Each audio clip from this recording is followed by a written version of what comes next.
नमस्कार मित्रांनो, आजकाल आपण पाहतो की खूप म्हणजे लोकांचं प्रेम अफेअर चालू असतात, पण ते काही सक्सेस होत नाही, लग्नापर्यंत जात नाही. नाही तर ब्रेकअप होऊन जातं अचानक. लग्नाची बोलणी सुरू होती आणि अचानकच ब्रेकअप होऊन जातं. तर अशा गोष्टी का होतात?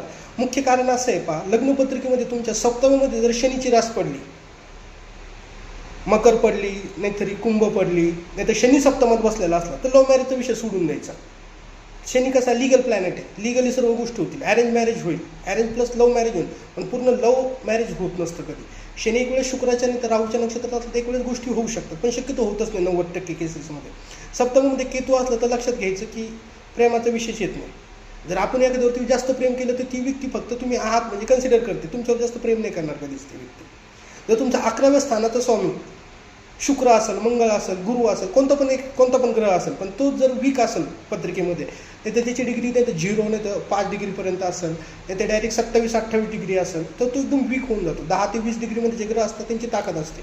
नाही तर तो 6व्या, 8व्या, 12व्या घरात असेल, व्यायामध्ये गेलेला असेल, नाही तर तो एखाद्या शत्रुग्रहासोबत बसलेला असेल, तरी समजून घ्यायचं की तुमचा प्रेमविवाह होणार नाही. तुम्ही जास्त त्याच्यामध्ये डोकं लावूच नका. डोकं लावलं तरी तुम्हाला नंतर त्रास होईल, लग्नापर्यंत ती गोष्ट जातच नाही.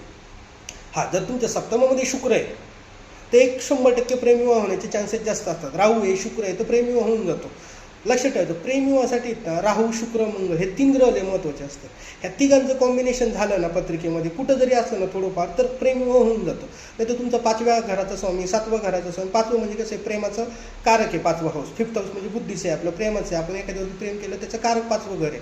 7वं घर हे लग्नाचं आहे. 11वं घर आपण एखाद्यावरती प्रेम केल्यानंतर त्या बदल्यात पण आपल्याला प्रेम भेटते आणि त्याचं रूपांतर लग्नामध्ये होतं. हे 11वं घर झालं.